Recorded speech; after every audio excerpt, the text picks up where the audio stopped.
नमस्कार दोस्तों, मैं भावनी मिश्रा अपने चैनल विधि विधान में आप सभी का एक बार फिर से स्वागत करती हूँ। कैसे हैं आप लोग?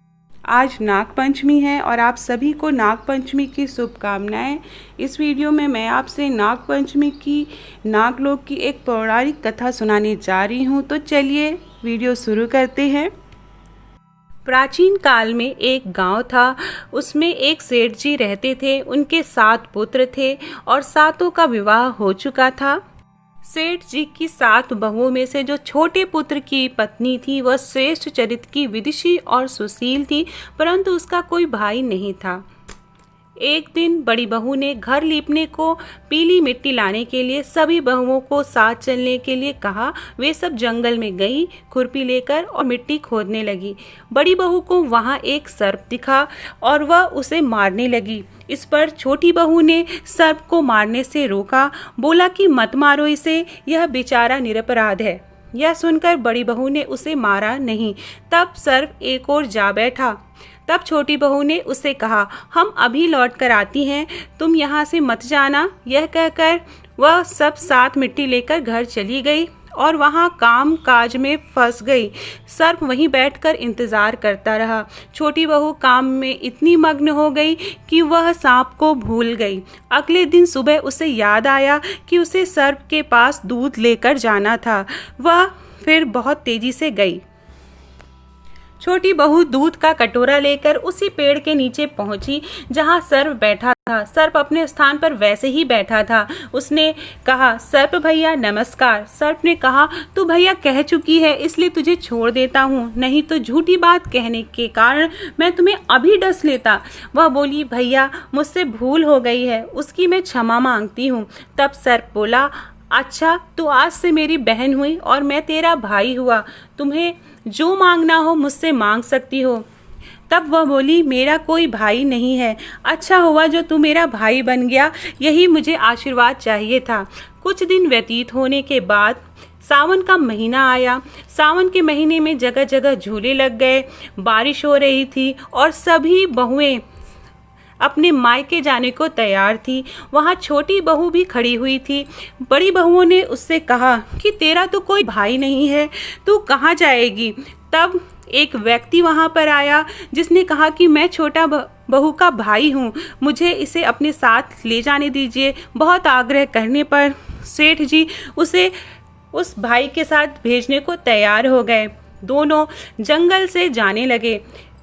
उसके बाद सर्प बोला, मैं वही भाई हूँ, वही सर्प हूँ जिसे तुमने दूध पिलाया था, और अगर तुम्हें डर लगे तो तुम रास्ते में मेरी पूंछ पकड़ लेना और मेरे साथ चलना। मैं तुम्हें अपने नागलोक लेके जाऊंगा जहाँ पर मेरी माता और मेरे छोटे छोटे भाई रहते हैं। छोटी बहू उस सर्प के साथ साथ चलने लगी। छोटी बहू सर्प भाई के साथ साथ चलती रही और वे दोनों नागलोक में आ गए। नागलोक में बहुत ही धन दौलत थी। उसे देखकर छोटी बहू बहुत आश्चर्यचकित हुई। वहां पर सर्प भाई की माताजी रहती थी। उससे छोटी बहू मिलकर बहुत प्रसन्न हुई। साथ में सर्प देवता के छोटे छोटे भाई भी वहां पर रहते थे। कुछ दिन के लिए छोटी बहू वहीं पर रहने लगी उन सब के साथ और बहुत ही प्रसन्न थी। वह अपने सर्प भाई के घर आई हुई थी। सभी वहां मिलकर रह रहे थे। प्रतिदिन सर्प की माता दूध को अच्छी तरह से ठंडा करने के बाद घंटी बजाती थी और जो सर्प के छोटे छोटे भाई थे वे आके दूध पीते थे। एक दिन सर्प की माता को कहीं बाहर जाना था। उसने छोटी बहू से कहा, मैं एक काम से बाहर जा रही हूँ, तो अपने भाइयों को ठंडा दूध पिला देना। तो छोटी बहू ने भी वैसा ही किया, लेकिन उसने जल्दीबाजी में घंटी बजा दी और दूध गर्म था, जिससे कि छोटे छोटे सर्प भाइयों का मुंह जल गया और वे उसे श्राप देने लगे। इस पर सर्प माता ने उनको रोक दिया और फिर छोटी बहू को धन धान्य से परिपूर्ण कर कर सर्प भाई के साथ भेज दिया। छोटी बहू अपने घर आ गई, अपने सेठ जी के यहाँ आ गई और वहाँ पर बड़ी बहू यह देखकर उससे ईर्ष्या करने लगी।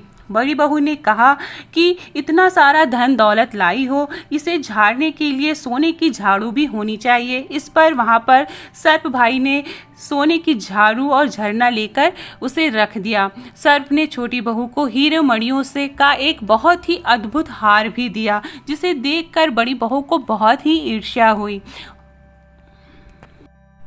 उस हार की प्रशंसा पूरे देश और गांव में होने लगी। उस देश की रानी ने जब उस हार के बारे में सुना तो उसने राजा से आग्रह किया कि उसे वही हार चाहिए, मणियों वाला छोटी बहू का हार चाहिए। राजा ने अपने मंत्रियों और सिपाहियों को आदेश दिया कि छोटी बहू का वह हार लेकर आए। मंत्री और सिपाही सेठ जी के यहाँ गए और उन्होंने सेठ जी से आग्रह किया, तो सेठ जी ने छोटी बहू का हार लेकर मंत्रियों और सिपाहियों को दे दिया। लेकिन छोटी बहू को यह बात बहुत बुरी लगी। उसने अपने सर्प भाई को याद किया और आने पर प्रार्थना की, भैया रानी ने मेरा हार छीन लिया है, तुम कुछ ऐसा करो कि जब वह हार गले में पहने तो वह सर्प में बदल जाए और वह हार मुझे लौटा दे। जब सिपाही वह हार लेकर राजा के दरबार में पहुंचे और रानी ने जब वह हार पहना तो वह तुरंत सर्प में बदल गया। उसने तुरंत हार फेंक दिया और चीखने चिल्लाने लगी। यह देखकर राजा ने सेठ के पास खबर भेजी कि छोटी बहू को तुरंत भेजो। सेठ जी डर गए और राजा से न जाने क्या करेगा। वे स्वयं छोटी बहू को साथ लेकर उपस्थित हुए। राजा ने छोटी बहू से पूछा, तुम्हें क्या जादू किया है, मैं तुम्हें बहुत दंड दूंगा। छोटी बहू ने कहा, राजन धृष्टता के लिए क्षमा कीजिए, यह हार ऐसा ही है, सिर्फ मेरे गले में यह हीरो और मणियों का रहता है, दूसरे के गले में यह सर्प बन जाता है। यह देखकर राजा को उसकी बात पर विश्वास हो गया और जैसे ही छोटी बहू ने वह हार पहना वह मणियों के रूप में बदल गया। इससे राजा बहुत प्रसन्न हुआ और उसने छोटी बहू को धन धान्य देकर वापस भेजा। इससे बड़ी बहू को बहुत ही ईर्ष्या हुई। उसने कहा, छोटी बहू के पास न जाने कहां से इतना धन आ गया है। यह सुनकर उसके पति ने अपनी पत्नी को बुलाकर कहा, ठीक ठीक बता, यह धन तुम्हें कौन दिया है।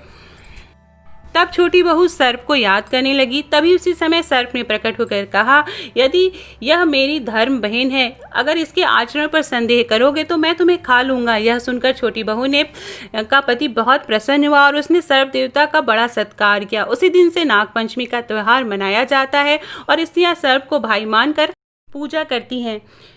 नागपंचमी के दिन कच्चा दूध अपने दरवाजे पे ज़रूर रखना चाहिए। आप सभी को नागपंचमी की शुभकामनाएं। वीडियो पसंद आया हो तो प्लीज़ शेयर कर दीजिए। धन्यवाद ये वीडियो देखने के लिए।